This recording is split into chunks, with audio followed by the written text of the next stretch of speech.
नमस्कार साथियों, मैं हूं कृष्णानंद सिंह और आप देख रहे हैं YouTube channel education portal Krishna. आज हम लोग पुनः इस वीडियो के माध्यम से 50 बहुविकल्पीय अर्थात वस्तुनिष्ठ प्रश्नों का अध्ययन करने वाले हैं।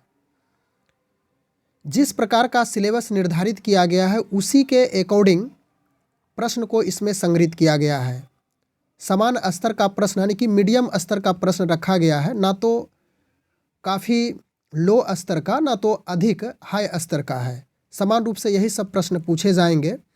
ऑनलाइन एग्जामिनेशन डेट 26 फरवरी से 13 मार्च 2024 निर्धारित किया गया है।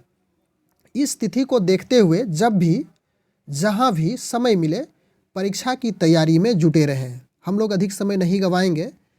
इसके पहले मैं आपको पुनः याद दिला दूं, परीक्षा की तैयारी के लिए चैनल को ज़रूर सब्सक्राइब कर लेंगे, इस चैनल से ज़रूर जुड़ जाएंगे। इसके बाद यदि वीडियो अच्छी लगे तो उसे लाइक करना ना भूलेंगे। आपके लाइक से हमें इस जानकारी प्राप्त हो पाती है कि मेरा वीडियो बनाना सार्थक जा रहा है। तो चलिए हम लोग एक एक करके उन सभी प्रश्नों का यहाँ पे अध्ययन करने वाले हैं। प्रैक्टिस सेट के रूप में है, ध्यान रखिएगा आप इसमें कितना प्रश्न जवाब दे पाते हैं, अपने आप का आकलन भी करते चलेंगे। सभी प्रश्न का उत्तर भी हम लोग यहाँ पे देखते हुए चलेंगे। पहला प्रश्न है, जातिवाचक संज्ञा से भाववाचक संज्ञा के निर्माण का सही उदाहरण है। यह भाषा का प्रश्न है, यानी कि हिंदी व्याकरण से रिलेटेड प्रश्न है। तो यहाँ पर आपका ऑप्शन है गर्म से गर्मी, यानी कि सबसे पहले जातिवाचक संज्ञा पहचानना है, उसके बाद भाववाचक संज्ञा का निर्माण का कौन सा सटीक आपका जवाब होगा। गर्म से गर्मी, घबराना से घबराहट, लड़का से लड़कपन, दूर से दूरी।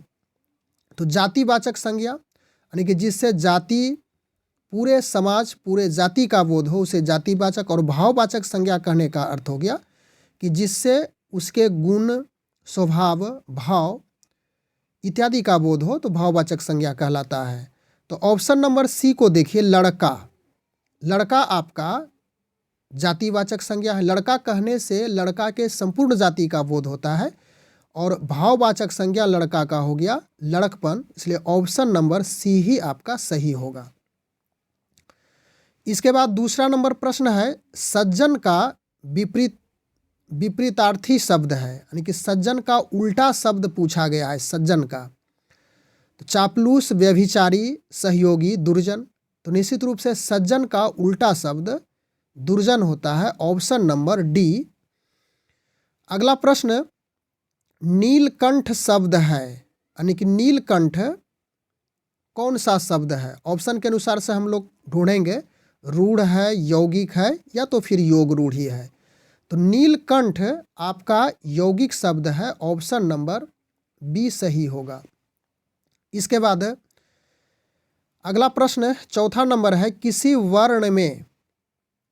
वर्ण में हलंत का प्रयोग किया जाता है। हलंत, सपोज कीजिए कि जैसे हमने लिखा अहम, मो, और इसमें हलंत का इस्तेमाल किया, या तो कोई भी शब्द आप लिखेंगे तो उसमें हलंत का प्रयोग करेंगे, तो उसका हलंत का जो प्रयोग हुआ तो उसका क्या कारण है, यानी सही इसका क्या सटीक अर्थ होगा। ऑप्शन के अनुसार से हम लोग को खोजना है, हो की ध्वनि के लिए, नाक से उच्चारण के लिए, नाक और मुंह से उच्चारण के लिए, वर्ण को बिना स्वर से प्रयोग करने के लिए। आपका राइट आंसर डी ही होगा, यानी कि किसी वर्ण में यदि हलंत का प्रयोग किया गया है तो वह वर्ण को बिना स्वर से प्रयोग करने के लिए किया जाता है। ऑप्शन नंबर डी सही है। अगला प्रश्न है पांचवा नंबर, संकेतवाचक अव्यय है। संकेतवाचक अव्यय का एक वाक्य है, एक गिलास आधा भरा है, यानी यह गिलास आधा भरा है। बी नंबर ऑप्शन है, राम और श्याम गा रहे हैं, बच्चा चांद की ओर देख रहा है, हाय यह क्या हो गया। तो ध्यान दीजिएगा कि संकेतवाचक अव्यय तो संकेतवाचक अव्यय के रूप में आपका ऑप्शन नंबर ए, यह गिलास आधा भरा हुआ है, यही होगा। ए नंबर ऑप्शन सही है। अगला प्रश्न, प्रश्नवाचक निपात कौन सा है, यानी प्रश्नवाचक निपात। ऑप्शन है जी नहीं, मत, क्या, केवल। तो प्रश्नवाचक निपात आपका क्या होगा, ऑप्शन नंबर सी सही है। अगला प्रश्न 7वां नंबर, जिस क्रिया का फल कर्ता पर पड़ता है उसे क्या कहते हैं, यानी जिस क्रिया का फल कर्ता पर पड़ता है, एक कर्मक, द्विकर्मक, अकर्मक या तो फिर सकर्मक। तो राइट आंसर आपका डी ही होगा कि वह सकर्मक कहलाएगा, यानी जिस क्रिया का फल कर्ता पर पड़ता है वह सकर्मक कहलाता है। 8वां नंबर प्रश्न, यहाँ से कुछ प्रश्न हम लोग इंग्लिश यानी कि इंग्लिश लैंग्वेज का ले लिए हैं, इसे भी हम लोग देख लेंगे। बहुत सिंपल सा प्रश्न है।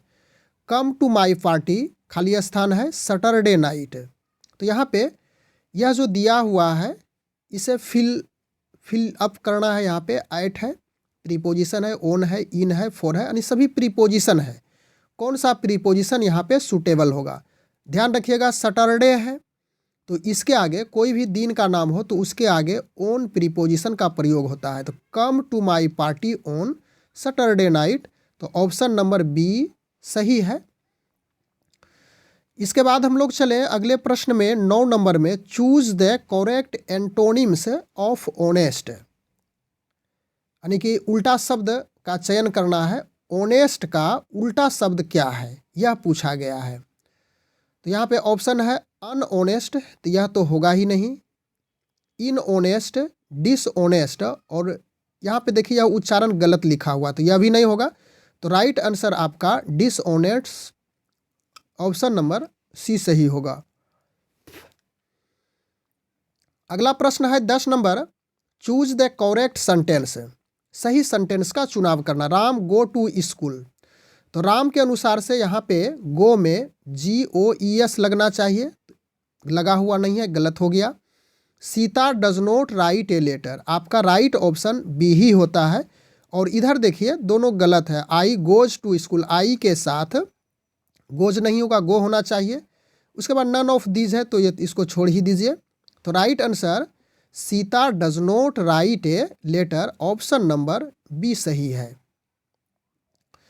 इसके बाद 11 नंबर प्रश्न, यहाँ से इतिहास का प्रश्न है। प्रथम विश्व युद्ध का मुख्य कारण था। तो यह प्रश्न सिलेबस के दृष्टिकोण से देखा जाए तो सटीक नहीं बैठता है, लेकिन टाइप के समय में यह ध्यान नहीं रहा, तो पर भी हम लोग अध्ययन कर लेते हैं। प्रथम विश्व युद्ध का मुख्य कारण था, क्या कारण था प्रथम विश्व युद्ध का? हंगरी को ऑस्ट्रेलिया से अलग कर दिया गया, त्रिपक्षीय संधि, जर्मनी की इच्छा, इटली का दावा। तो प्रथम विश्व युद्ध का मुख्य कारण था त्रिपक्षीय संघर्ष, ऑप्शन नंबर बी हो जाएगा। अगला प्रश्न है 12 नंबर, पाषाण युग का उपकरण था। कुल्हाड़ी, गड़ासा, चाकू, कैंची। पाषाण युग का उपकरण पूछा गया, तो यह गड़ासा था, ऑप्शन नंबर बी होगा। अगला प्रश्न है 13 नंबर, गुप्त काल के प्रसिद्ध गणितज्ञ थे, यानी गुप्त काल के प्रसिद्ध गणितज्ञ कौन थे? कालिदास, आर्यभट्ट, बराहमिहिर, विशाखदत्त। तो गुप्त काल के प्रसिद्ध गणितज्ञ यानी कि गणित के जानकार बराहमिहिर थे, ऑप्शन नंबर सी सही है। 14 नंबर प्रश्न, अलाई दरवाज़ा किसके शासनकाल में बना था? अलाई दरवाज़ा फिरोज शाह तुगलक, कुतुबुद्दीन ऐबक, अलाउद्दीन खिलजी, सैयद लोदी। तो अलाई दरवाज़ा, अलाउद्दीन खिलजी, ओ से अलाई और ओ से अलाउद्दीन खिलजी याद रखेंगे, ऑप्शन नंबर सी। कुछ आपको एक माइंड सेटअप करने के लिए प्रश्न को अपने आप में कुछ इस प्रकार का क्रिएशन करना होगा, निर्माण करना होगा कि उन प्रश्नों को याद करने के लिए हम क्या कर सकते हैं। तो कुछ ट्रिक अपनाइएगा, इससे आप मिस नहीं कीजिएगा कोई भी प्रश्न, कन्फ्यूजन नहीं होगा। अगला प्रश्न में चले 15 नंबर में, राजा राम मोहन राय के द्वारा चलाया गया धर्म सुधार आंदोलन था। चलाया गया सुधार आंदोलन कौन सा? भक्ति आंदोलन, सूफी आंदोलन, आर्य समाज, ब्रह्म समाज। तो यह पॉपुलर प्रश्न है कि राजा राम मोहन राय के द्वारा चलाया गया धर्म सुधार आंदोलन ब्रह्म समाज था, यानी कि यह एक संगठन का स्थापना किया गया था जिसमें सुधार आंदोलन था। यह ऑप्शन नंबर डी आपका सही हो जाएगा। अगला प्रश्न है 16 नंबर, थियोसॉफिकल सोसाइटी की स्थापना किनके द्वारा की गई थी? Theosophical society, madam Annie Besant, Govind Ranade, Ramakrishna Bhandarkar. तो थियोसॉफिकल सोसाइटी की स्थापना मैडम ब्लावात्स्की, याद रखिएगा यहाँ पे ब्लावात्स्की छूट गया है, तो ऑप्शन नंबर ए सही हो जाएगा। अगला प्रश्न है 17 नंबर, गदर पार्टी की स्थापना कहाँ हुई थी? यानी गदर पार्टी की स्थापना कहाँ की गई थी? जर्मनी, जापान, कनाडा एवं यूएसए, पंजाब। तो गदर पार्टी की स्थापना कनाडा एवं यूएसए, ऑप्शन नंबर सी सही है आपका, यहीं पे किया गया था। अगला प्रश्न है 19 नंबर। अब यह जो 19 नंबर प्रश्न देख रहे हैं, 1857 का विद्रोह कहाँ से प्रारंभ हुआ? यहाँ से आपका जो सिलेबस बताया गया है उस आधार पे यह प्रश्न रखा गया है। दिल्ली, झांसी, मेरठ, कानपुर। तो 1857 का विद्रोह, जिसे सिपाही विद्रोह के नाम से जाना जाता है, यह मेरठ से प्रारंभ हुआ था। ऑप्शन नंबर सी सही है। इसके बाद 20 नंबर प्रश्न है तरंगे। यह साइंस से प्रश्न है। तरंगे जो कि धातुओं में संचारित होती है, केवल अनुदैर्घ्य, केवल अनुप्रस्थ, दोनों, इनमें से कोई नहीं। तो धातुओं में संचारित होने वाली तरंगे अनुदैर्घ्य भी होती है और अनुप्रस्थ भी होती है, दोनों हो जाती है, इसलिए ऑप्शन नंबर सी आपका सही होगा। अगला प्रश्न है 21 नंबर, एक चाबी भरी घड़ी की कमानी में किस प्रकार की ऊर्जा होती है? यांत्रिक ऊर्जा, स्थितिज ऊर्जा, गतिज ऊर्जा और स्थितिज ऊर्जा दोनों। तो एक चाबी भरी घड़ी की कमानी में आपकी स्थितिज ऊर्जा संचित होती है, ऑप्शन नंबर बी सही होगा। इसके बाद आगे चलें, 22 नंबर प्रश्न में एक रॉकेट, इसको थोड़ा सा हम लोग सुधारेंगे। एक रॉकेट किस सिद्धांत पर कार्य करता है? गति का प्रथम नियम, गति का द्वितीय नियम या गति का तृतीय नियम, ऊर्जा संरक्षण का नियम। तो एक रॉकेट हमेशा गति के तृतीय नियम के सिद्धांत पर वर्क करता है, कि कार्य करता है। तो ऑप्शन नंबर सी आपका राइट हो गया। इसके बाद अगला प्रश्न है 23 नंबर, यह भी साइंस से ही रिलेटेड प्रश्न, फिजिक्स का प्रश्न है।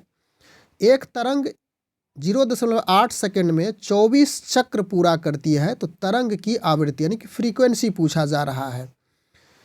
तो यह एक न्यूमेरिकल टाइप का सम रहता है, हिसाब रहता है, इतना क्लिष्ट पूछा नहीं जाएगा, लेकिन यहाँ पे एक सेटिंग कर दिया गया है। तो इसे आपको करना क्या है, यह जो 24 चक्र है 24/0.8 करेंगे तो यह आपकी आवृत्ति निकल जाएगी, और इसे कटा दीजिए, यह 10 हो गया, पॉइंट कट गया, 8 तिया 24, 10 तिया 30 हर्ट्ज HZ, यानी कि ऑप्शन नंबर ए सही होगा। आगे चलें, 24 नंबर प्रश्न में द्रवीभूत पेट्रोलियम गैस में मुख्य रूप से होते हैं। यह आपका केमिस्ट्री का प्रश्न है, साइंस का ही केमिस्ट्री का है। द्रवीभूत पेट्रोलियम गैस यानी कि LPG, liquid petroleum gas, liquefied petroleum gas इसे कहेंगे, द्रवीभूत पेट्रोलियम गैस। तो इसमें मुख्य रूप से क्या क्या मिश्रण होता है? तो यहाँ पे आपका राइट आंसर हम लोग देखें, ब्यूटेन और आइसोब्यूटेन का द्रवीभूत रूप रहता है। इसको सुधार लीजिएगा, इसको पढ़िएगा ब्यूटेन और आइसोब्यूटेन का द्रवीभूत मिश्रण रहता है LPG गैस में, LPG में, यानी कि लिक्विफाइड पेट्रोलियम गैस में। इसके बाद 25 नंबर प्रश्न है, रदरफोर्ड के अल्फा कण प्रकीर्णन प्रयोग द्वारा किसकी खोज हुई थी? तो यह हो गया ऑप्शन प्रोटॉन, इलेक्ट्रॉन कक्षा का कोष और नाभिक। तो देखिए यहाँ पे रदरफोर्ड के अल्फा संकीर्णन प्रयोग में, यानी इस पे अल्फा संकीर्ण का जब प्रयोग हुआ था तो मुख्य रूप से नाभिक की खोज की गई थी, लेकिन यदि नाभिक नहीं रहे तो आप प्रोटॉन को भी लगा सकते हैं। तो ऑप्शन नंबर यहाँ पे डी सही होगा। इसके बाद अगला प्रश्न है 26 नंबर, समांगी मिश्रण का उदाहरण है, यानी समांगी मिश्रण का क्या उदाहरण है? गन पाउडर, पीतल, क्लोरोफॉर्म तथा जल, पेट्रोल तथा जल। तो समांगी मिश्रण का उदाहरण गन पाउडर है। ऑप्शन नंबर ए आपका राइट है। अगला प्रश्न है 27 नंबर, वह पदार्थ जो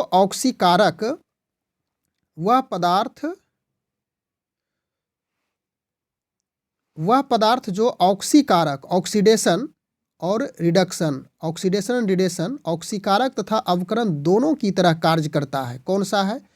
नाइट्रिक अम्ल, गंधक अम्ल, हाइड्रोक्लोरिक अम्ल, या तो फिर डी नंबर ऑप्शन है हाइड्रोजन परऑक्साइड।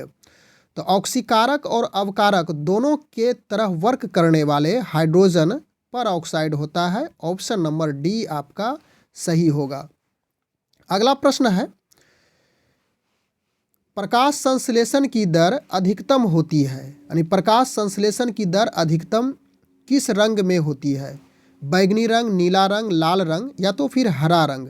तो प्रकाश संश्लेषण की दर आपका लाल रंग में अधिक होता है। ऑप्शन नंबर सी सही है। 29 नंबर प्रश्न, एक पौधे पर दूसरा उगने वाला पौधा क्या कहलाता है?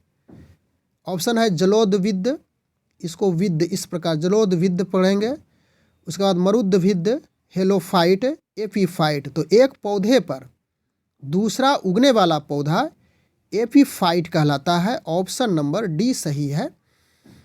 इसके बाद अगला प्रश्न है 30 नंबर, फसलों में डीडीटी यानी कि डीडीटी के छिड़काव से प्रदूषित होता है, क्या प्रदूषित होता है? वायु और जल, वायु, मृदा और जल। यही आपका राइट आंसर है। वायु, मिट्टी और जल डीडीटी के छिड़काव से प्रदूषित हो जाते हैं।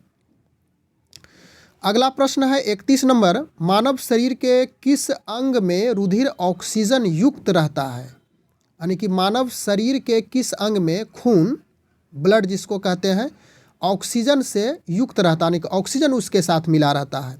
बायां आलिंद, फेफड़ा, दायां आलिंद, या तो फुफ्फुस धमनी। तो आपका राइट आंसर बी होगा, यानी फेफड़ा में मनुष्य का खून ऑक्सीजन युक्त रहता है। ऑप्शन नंबर बी हो गया।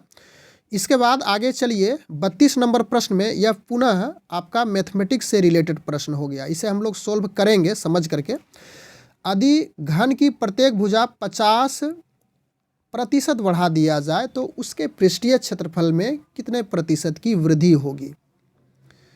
तो इसके लिए शॉर्टकट एक फॉर्मूला याद रखेंगे, 2m यानी प्रतिशत वृद्धि बराबर 2m प्लस m² बटे 100। इस पे सोल्व करेंगे। 2 गुना 50, m के स्थान पर 50 रखना है, प्लस m² है, यानी 50 गुना 50 हो गया, डिवाइडेड बाय 100। 2 जीरो कटा दीजिए, तो 50 दूनी 100 और प्लस 25, यानी कि 100 और 25 जोड़ेंगे तो 125% हो जाएगा। ऑप्शन नंबर डी आपका राइट हो गया। इसके बाद अगला प्रश्न है 33 नंबर, यह भी मैथमेटिक्स से रिलेटेड प्रश्न है। इसे भी हम लोग सोल्व करके ऑप्शन की ओर बढ़ेंगे। ध्यान रखिएगा, गणित का जो भी प्रश्न हो उसे आप अंदाज से नहीं लगाएंगे, ठीक है?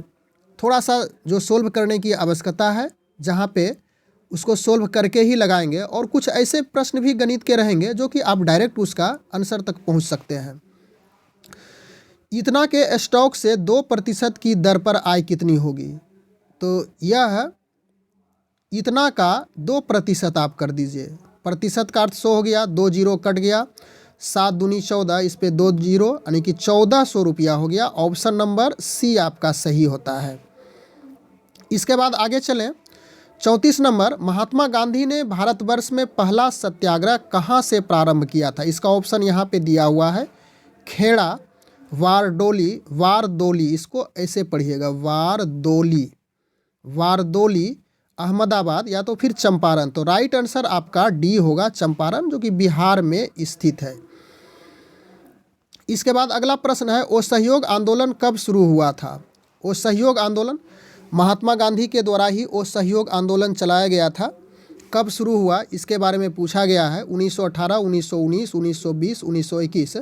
तो यह 1920 ईस्वी में वो सहयोग आंदोलन प्रारंभ हुआ था, शुरू किया गया था। ऑप्शन नंबर सी आपका सही है।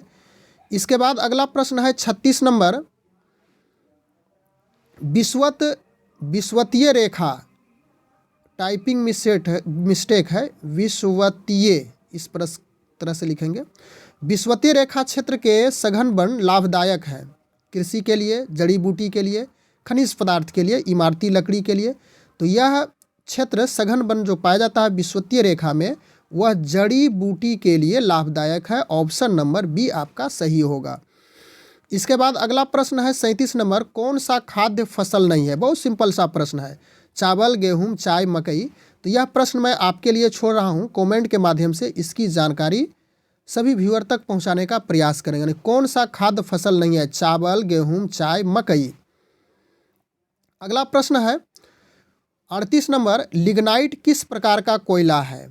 उत्तम कोटि, सामान्य प्रकार, मध्य प्रकार, निम्न प्रकार। तो लिग्नाइट आपका निम्न प्रकार का कोयला माना जाता है, यानी पीट लिग्नाइट, बिटुमिनस, एंथ्रासाइट। एंथ्रासाइट उच्च कोटि का, इस प्रकार से लिग्नाइट निम्न कोटि का कोयला होगा। ऑप्शन नंबर डी सही है। केमिस्ट्री का प्रश्न है। अगला प्रश्न है, गेहूं की जलवायु की फसल है। गेहूं, यहाँ पे थोड़ा सुधारिएगा, गेहूं किस जलवायु की फसल है? गेहूं किस जलवायु की फसल है? शीत जलवायु, शुष्क जलवायु, आर्द्र जलवायु, शीतोष्ण जलवायु। तो यह शीतोष्ण जलवायु की फसल होती है गेहूं। ऑप्शन नंबर डी सही है। अगला प्रश्न है 40 नंबर, कुल 50 प्रश्न हम लोग इस वीडियो में पढ़ेंगे, अध्ययन करेंगे उसका एक एक करके। कौन सा राज्य गेहूं उत्पादन में प्रथम स्थान रखता है? उत्तर प्रदेश, बिहार, हरियाणा, पश्चिम बंगाल। तो राइट आंसर आपका उत्तर प्रदेश ए हो जाएगा, प्रथम स्थान रखता है गेहूं के उत्पादन में। 41 नंबर प्रश्न है, वायुमंडल की वह परत जो पृथ्वी पर रेडियो प्रसारण के लिए उत्तरदायी है, तो कौन सा है? क्षोभ मंडल ऑप्शन है। अगला ऑप्शन है ओजोन मंडल, आयन मंडल, मध्य मंडल। तो आयन मंडल इसके लिए उत्तरदायी, यानी कि आयन मंडल से ही रेडियो का प्रसारण होता है, जो कि हम लोग किसी उस वेव के माध्यम से हम लोग सुन सकते हैं। ऑप्शन सी सही हो गया। उसके बाद चलिए आगे 42 नंबर प्रश्न में, विधान परिषद के सदस्य का कार्यकाल क्या है? विधान परिषद के सदस्य का कार्यकाल 2 वर्ष, 6 वर्ष, 4 वर्ष, 5 वर्ष। तो विधान परिषद के सदस्य का कार्यकाल 6 वर्ष होता है। ऑप्शन नंबर बी सही होगा। इसके बाद अगला प्रश्न है 43 नंबर, नीति निर्देशक तत्व सरकार के मार्गदर्शन हेतु, नीति निर्देशक तत्व सरकार के मार्गदर्शन हेतु किसके द्वारा दिए गए हैं? लोकसभा, उच्च न्यायालय, 42वां संशोधन या संविधान। तो निश्चित रूप से यह संविधान के द्वारा दिया गया है नीति निर्देशक तत्व। ऑप्शन नंबर डी होगा सही। अगला नंबर प्रश्न है 44 नंबर, पंचायती राज संस्थाओं के जिला स्तर पर सर्वोच्च अंग क्या है? तो जिला स्तर पर पूछा गया है, जिला परिषद होगा। ऑप्शन नंबर बी सही है। अगला प्रश्न है, किस राज्य में द्विसदनात्मक विधानमंडल नहीं है? द्विसदनात्मक विधानमंडल तो बिहार में है, उत्तर प्रदेश में भी है, महाराष्ट्र में भी, लेकिन केरला में नहीं है। ऑप्शन नंबर सी आपका सही होगा। अगला प्रश्न है 46 नंबर, पंचशील समझौता हुआ था भारत और नेपाल के बीच, भारत और पाकिस्तान के बीच, भारत और चीन के बीच। यही आपका राइट आंसर होगा, सी नंबर, यानी पंचशील समझौता भारत और चीन के बीच में हुआ है। अगला प्रश्न है 47 नंबर, उच्च न्यायालय के न्यायाधीश की रिटायरमेंट की उम्र क्या है? यानी कि सेवानिवृत्ति की उम्र पूछी गई है, 60, 65, 56 या तो 62 साल। तो इसके लिए रिटायरमेंट की उम्र 62 साल निर्धारित किया गया है। तो यह आपका ऑप्शन डी सही होगा। इसके बाद 48 नंबर प्रश्न है, राज का एक मूलभूत तत्व है धर्म, समाज, परिवार, संप्रभुता। तो राइट आंसर आपका डी होगा, संप्रभुता राज का एक मूलभूत तत्व है। अगला प्रश्न 49, पुरुष एवं स्त्री का जोड़ा क्या कहलाता है? युगल, दंपत्ति, पति पत्नी या युग्म। तो पुरुष और स्त्री का जोड़ा युगल दंपत्ति कहलाता है। ऑप्शन नंबर बी सही होगा। इसके बाद अंतिम प्रश्न में हम लोग आ चुके हैं। पैर फैलाकर सोना। पैर फैलाकर सोना एक मुहावरा है। इसका सही अर्थ क्या है? निश्चित होकर सोना, दूसरों की अपेक्षा करना, सुविधापूर्वक सोना, गहरी नींद में सोना। तो पैर फैलाकर सोना मुहावरे का सही अर्थ है निश्चित होकर सोना। ऑप्शन नंबर ए आपका सही है। तो इस प्रकार से 50 प्रश्नों का जो यह कंप्लीट सेट था, हम लोग इसे पूरा किए और इसी प्रकार से हम लोग जो सिलेबस के आधारित प्रश्न हैं, हर विषय से प्रश्नों को देखते हुए चलेंगे। और जो निर्धारित तिथि है, परीक्षा की निर्धारित तिथि 26 फरवरी से प्रारंभ होकर के 13 मार्च है। तो उसके पहले ही हम लोग लगभग सभी टॉपिक को टच करते हुए अपनी तैयारी को पूर्ण कर लेंगे। बस आज के वीडियो में इतना ही। Thanks for watching. Good bye.